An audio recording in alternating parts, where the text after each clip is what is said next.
ओम ह्रीं अरहं अळमोचिनाणं नमः श्री वृषभदेवाय।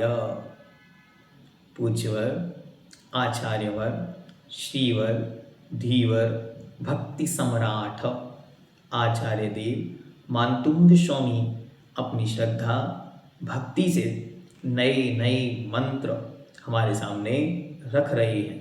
जब संकट आए तो कैसे मंत्रों का प्रयोग आपको करना है। भगवान की भक्ति तो सर्वथा सर्वकाल करनी ही है, लेकिन संकट के काल में विशेष भक्ति करनी। ऐसा क्यों? क्योंकि अगर संकट के काल में आप भक्ति नहीं करेंगे तो करेंगे क्या? अशुभ करेंगे। निरंतर आर्त ध्यान और रौद्र ध्यान के माध्यम से अपने चित्त को कलुषित करेंगे। इसलिए उन्होंने कहा नहीं, संकट के समय में भी जिनेंद्र भगवान का भक्त विचलित नहीं होता, घबराता नहीं, परेशान नहीं होता, बल्कि वो जिनेंद्र भगवान के नाम का स्मरण करता है। अच्छी तरह हर विषय को समझना है और बी प्रैक्टिकल इन लाइफ।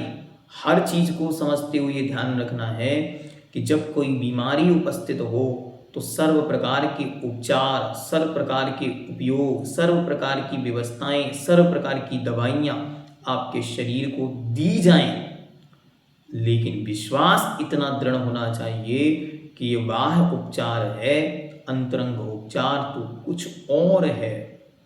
ये बाह्य कारण है बीमारियों के, अंतरंग कारण तो कुछ और है। अंतरंग कारण है असाथा वेदनी का उदय।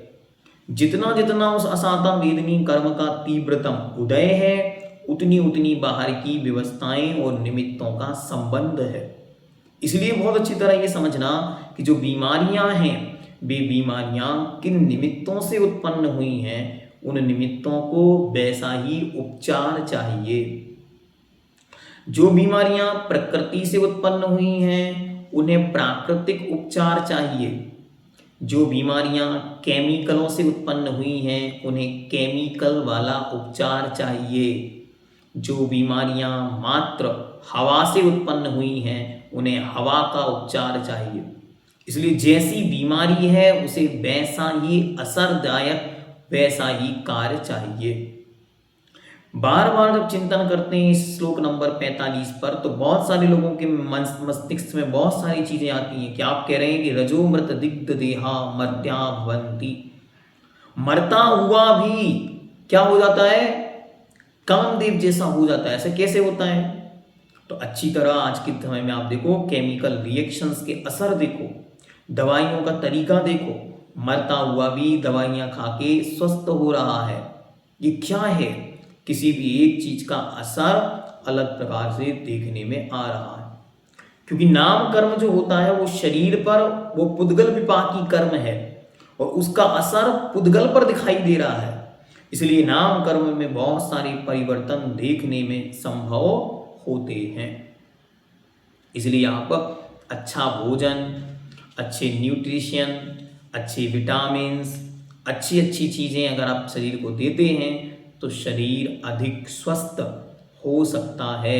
क्योंकि नाम कर्म पुद्गल विपाकी है और पुद्गल में जैसा स्थिति बनती है वैसे द्रव्य, क्षेत्र, काल, भाव के अनुसार शरीर तदरूप परिणमित भी होता है। इसलिए ये वाला श्लोक बहुत अच्छी तरह प्रैक्टिकली समझना, वरना गड़बड़ नहीं करना। बीमारी किस चीज से उत्पन्न हुई है उसका उपचार उस रूप में होता है। हमारी श्रद्धा, हमारे विश्वास की निर्मलता पूर्णतया बनी रहती है अगर हमारे अंतरंग का चिंतन ठीक रहता है। वरना हमने तो सैकड़ों प्रयोग करे और वो आदमी मर गया। ऐसा कैसे हो गया? नहीं, आपको अच्छी तरह इस बात को समझना है कि वो बीमारी क्या थी और उसके उपचार की स्थितियां क्या थी, उसके कर्म की स्थितियां क्या थी, तब जाकर उसे कोई औषधि उपचारात्मक लगती है। इसलिए ये श्लोक आपको बार बार एक केमिकल रिएक्शन दे रहा है, जिसको विज्ञान की भाषा में कहते हैं प्लेसिबो इफेक्ट। ये प्लेसिबो इफेक्ट क्या करता है? ये प्लेसिबो इफेक्ट ऐसे काम करता है कि जैसे कोई व्यक्ति को बहुत बड़ी बीमारी हुई और उस बीमारी को उसके सामने कह दिया अब तुम बच नहीं सकते, दुनिया में इसकी कोई दवाई नहीं है। तो उस व्यक्ति के दिमाग में एकदम सेट हो गया कि भाई अब बचने का कोई चांस नहीं है। तो अब कितना भी अच्छे से अच्छा उपचार उसका किया जाए, बड़े से बड़े डॉक्टर्स उसको ट्रीट करें, सारी प्रकार के उसके साथ कार्य किए जाएं, फिर भी उसका उपचार नहीं हो सकता। क्यों? क्योंकि वो मेंटली अनफिट हो गया है। उसकी भावनात्मकता, उसके विचारों में वो बीमारी बार बार बार बार घूम फिर कर आएगी। और उपचार के नाम पर उस दिमाग में सेट हो चुका है। क्या सेट हो चुका है? ये बीमारी लाइलाज है।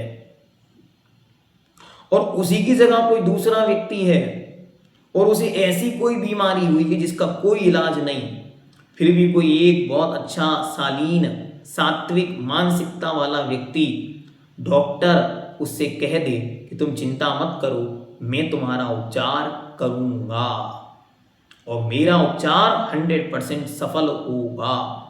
उस जीव के विश्वास से उसको सामान्य सी जो दवाइयां दी जाएंगी वह भी उसे एक अच्छा इन्वायरमेंट क्रिएट करेंगे।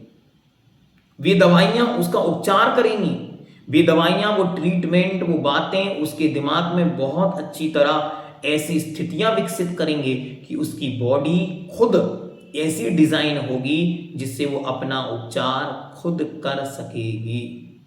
और आप अच्छी तरह इसको देखो, पिछले जो महामारी का दौर आपने अपने सामने देखा, उस महामारी के दौर में कितनी ही लोग बड़े बड़े उपचारों के साथ और बड़ी बड़ी व्यवस्थाओं के साथ भी मरण को प्राप्त हो गए। और जैसा सारी जगहों में फैल चुका था, क्या फैल चुका? गांव के लोगों को कुछ नहीं होगा, तो गांव के लोग सुरक्षित बचे रहे।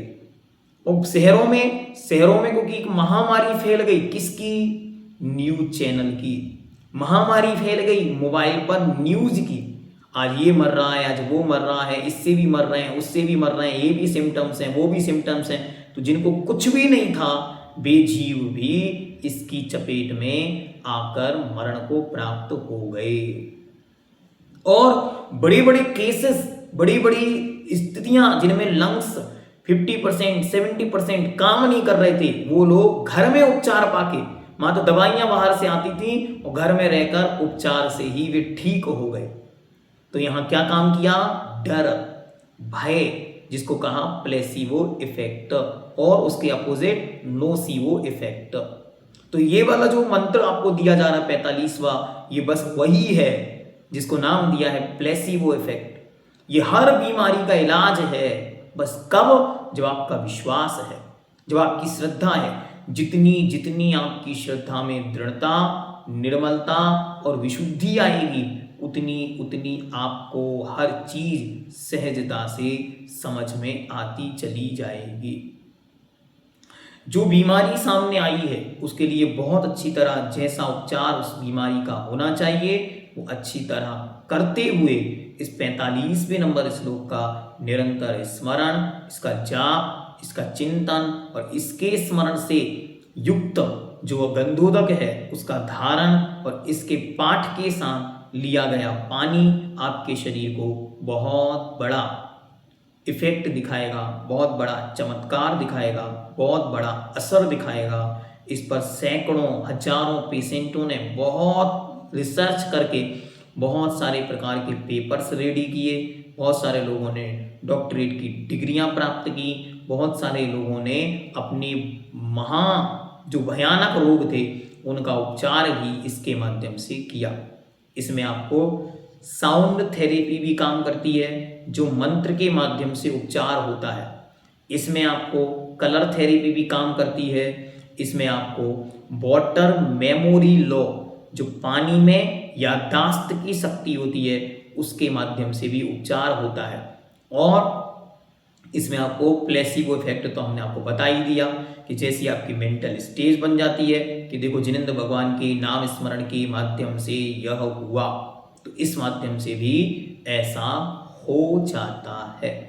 तो इतनी सारी थेरेपीज और इतनी सारी जो रेकी हीलिंग जो है वो आप जब सेल्फ हीलिंग, सेल्फ रेकी इस श्लोक के माध्यम से अपने को देते हैं अथवा अन्य कोई आपको देता है या आप किसी अन्य को देते हैं तो उसकी उपचार की, उसकी हीलिंग रेट बढ़ जाती है। उसकी अपनी मानसिकता के चलते बहुत सारे काम स्वतः ही संभव हो जाते हैं।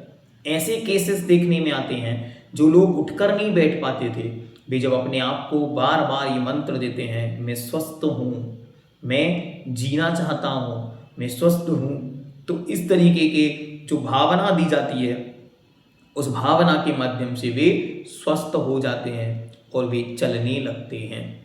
इसलिए हर बीमारी का एक परमानेंट इलाज आपके पास रखो और वो इलाज है मैं स्वस्थ हूँ।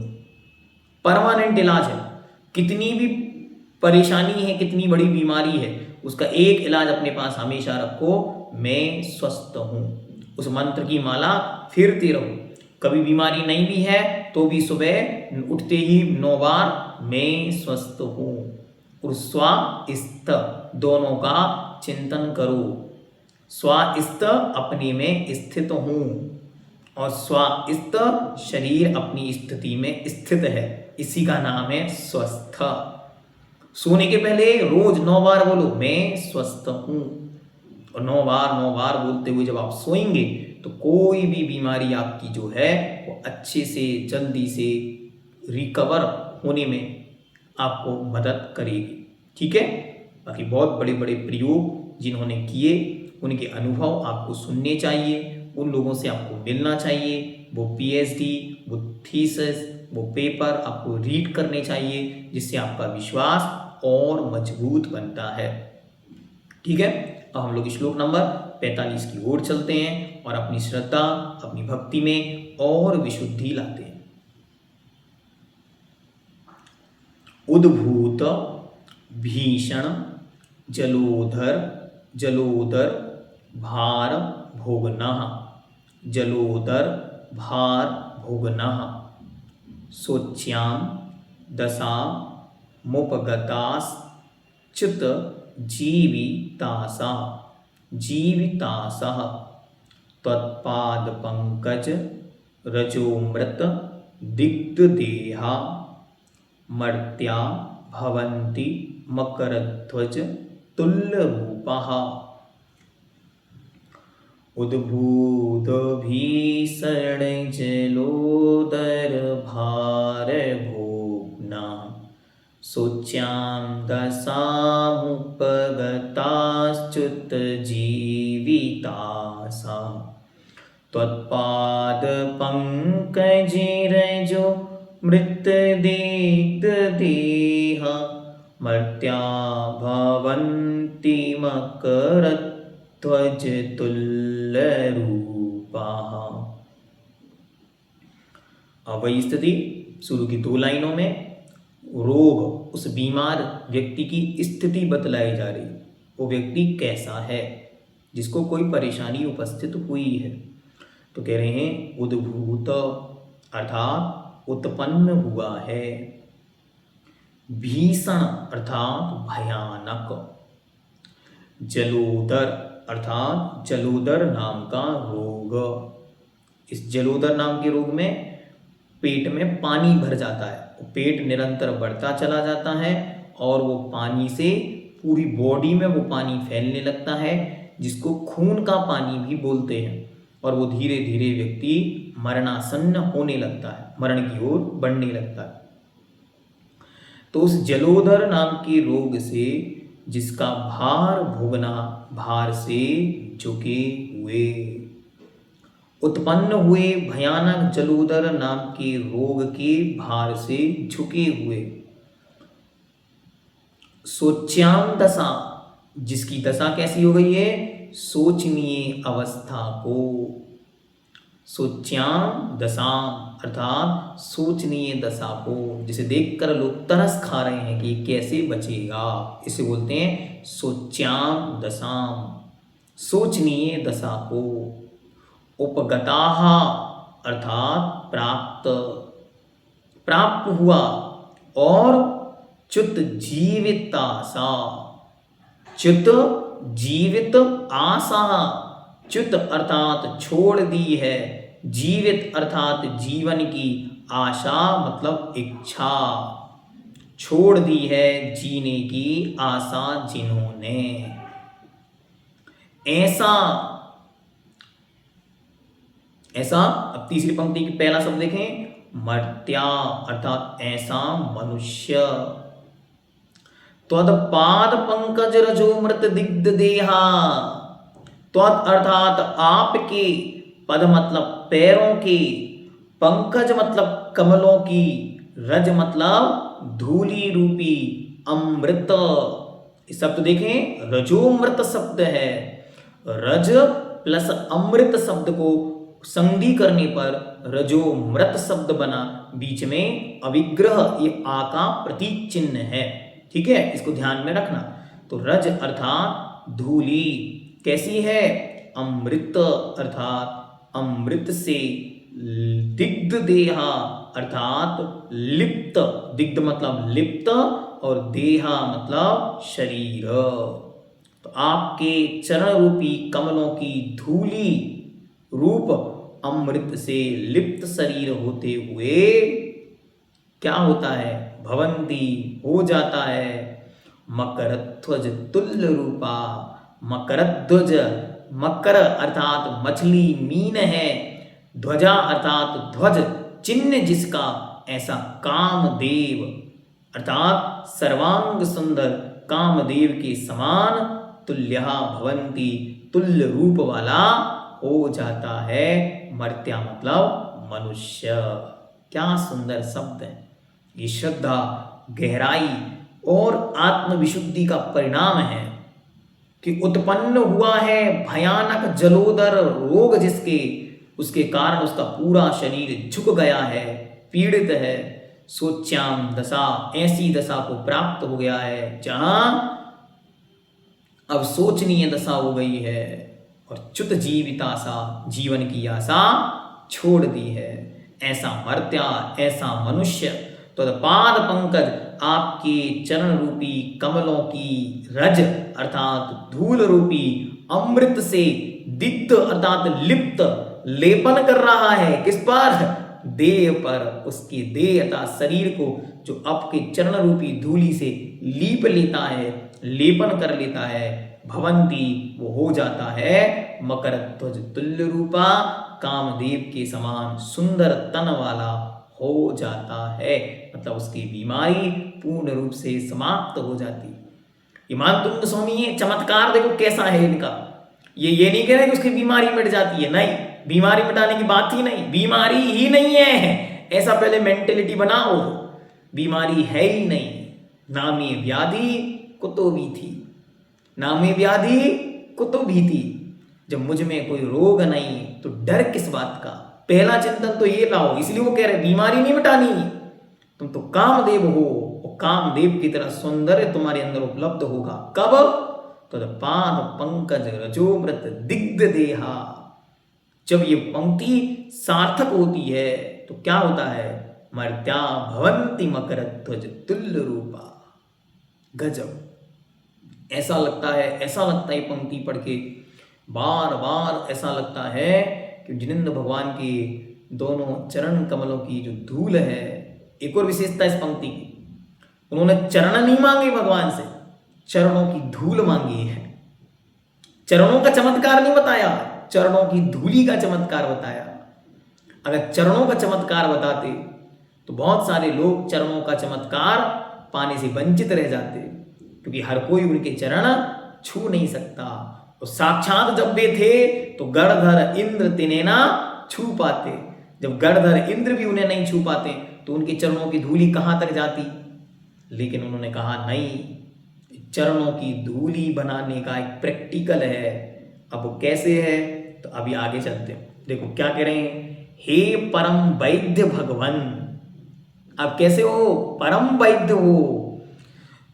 जो व्यक्ति जलोदर आदि दारुण भयानक क्लिष्ट से क्लिष्ट रोगों से पीड़ित हैं, मूल्यवान औषधियां लेते हुए भी बड़ी गंभीर शोचनीय दशा में पहुंच गए हैं, जिनके जीने की आशा भी अब नहीं रही है, ऐसे रोगग्रस्त निराश पुरुष भी जब आपके चरण कमल की धूलि रूपी अमृत को अपने शरीर पर लगाते हैं तो वे स्वस्थ होकर कामदेव के समान सुंदर हो जाते हैं।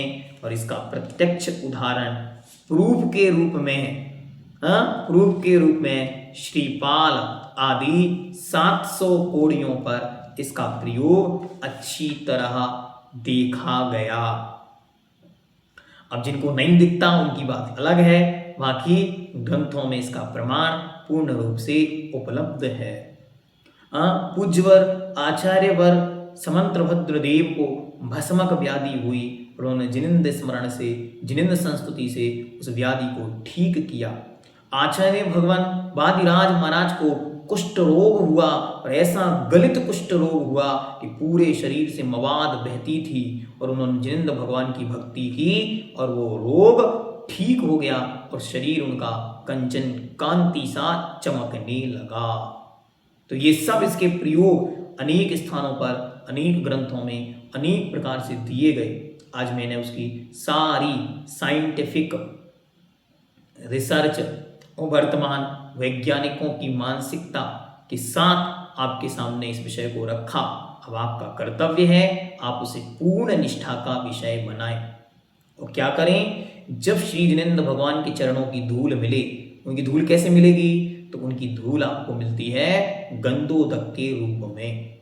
जब उनका अभिषेक होता है तब उस धूल को अपने हाथ में लेना है और उस गंधोदक को अपने हाथ में लेकर इस श्लोक को बोलना है। और इस श्लोक को बोलते हुए भावना भानी है कि हे भगवान, आपके पवित्र चरणों की ये धूल मेरे संपूर्ण रोगों का नाश कर रही है। ओम ह्रीं अरहम भगवज्जिनस्य चरण कमल रजोमृत सोललाटे अहम धारयामि। भगवान के चरण कमल रूपी जो अमृत के समान धूली है, मैं उस धूली को अपने ललाट मस्तक पर धारण करता हूं। और अच्छी तरह ये ध्यान रखो कि आपने इसे यहां धारण किया है, वो यहां सर्वांग उत्तम जो स्थान है, उत्तम अंग पर धारण करने पर उसका असर पूरे शरीर पर स्वतः दिखाई देता है। इसलिए इस रजोमृत का प्रयोग प्रतिदिन आपको करना चाहिए। और कभी किसी को व्याधि होती है तो उसका प्रयोग करा के उस व्यक्ति तक गंधोदक अवश्य भेजना चाहिए। और जहां आपको स्वयं श्री जिनेन्द्र भगवान के चरण छूने का सौभाग्य मिलता है, तब उनको चरणों को छूते हुए इस पंक्ति को याद करो। कौन सी पंक्ति को? और अच्छी तरह उद्भूत भीषण जलोधर भार भुगना सोच्याम दशाम उपगताश्च्युत जीवितासा त्वदपाद पंकज रजोमृत दिग्ध देहा मर्त्या भवंति मकरध्वज तुल्य रूपा। वो धूल लेकर अपने मस्तक पर लगाओ। ओम ह्रीं रम भगवज्जिनस्य चरण कमल रजोमृत सोललाटे अहम धारयामि। जिनेन्द्र भगवान के श्री चरण कमल की जो धूल है, ऐसा अमृत मैं अपने मस्तक पर धारण करता हूँ। ये पंक्ति बोलकर उस गंधोदक को लेने से आपको इसका महिमावंत प्रभाव दिखाई देता। इसे और महिमावंत बनाना है तो आपको बोलना है ओम ह्रीं अरहम सर्वौषधि रिद्धि संपन्न भगवज्जिनस्य चरण कमल रजोमृत सोललाटे अहम धारयामि। जो सर्वौषधि रिद्धि से संपन्न है, ऐसे प्रभु के चरणों की धूली मैं अपने मस्तक पर धारण करता हूँ। जिनके दर्शन मात्र से रोग नष्ट हो जाते हैं, जिनके शरीर से स्पर्शित वायु रोगों को नष्ट कर देती है, जिनके सामने खड़े होने से रोग नष्ट होते हैं, ऐसे परम प्रभु मेरे सामने विराजमान है, मेरे रोग स्वतः नष्ट हो रहे हैं। ऐसी मेंटेलिटी अपनी प्रिपेयर्ड करनी चाहिए। क्यों? क्योंकि अच्छी तरह ये ध्यान रखो, जब किसी बाहर वाले की बात सुनकर आपका स्वास्थ्य बिगड़ सकता है, तो वीतराग सर्वग्रहंत महाप्रभु की पवित्र स्वरूप को देखकर आपका स्वास्थ्य सुधर नहीं सकता। अरे ऐसे कैसे होता है? देखो, अच्छी तरह आपको बताता हूं। एक व्यक्ति सामने से आ रहा है, ठीक है, और आते हुए उस व्यक्ति को एक व्यक्ति ने कहा, क्या कहा? अरे भाई, आज तुम बड़े ढीले ढाले दिख रहे हो। तो सोचता नहीं नहीं, मैं बड़ा बढ़िया हूं, ठीक हूं, आगे बढ़ गया। फिर एक व्यक्ति और मिला, उसने कहा अरे आज तुम्हारा चेहरा उतरा हुआ है, क्या बात है। उसने कहा नहीं नहीं कुछ नहीं हुआ, आगे बढ़ा। तीसरा व्यक्ति मिला, तीसरा व्यक्ति बोला अरे आज तुम बड़े सुस्त दिख रहे हो। अब उसके दिमाग में क्लिक कर रहा कि यार कुछ तो गड़बड़ हुई है। जाके सबसे पहले आईने के सामने खड़ा हो जाता है, आईने के सामने खड़े होकर देखता है मेरा चेहरा हाँ कुछ मुरझाया हुआ है,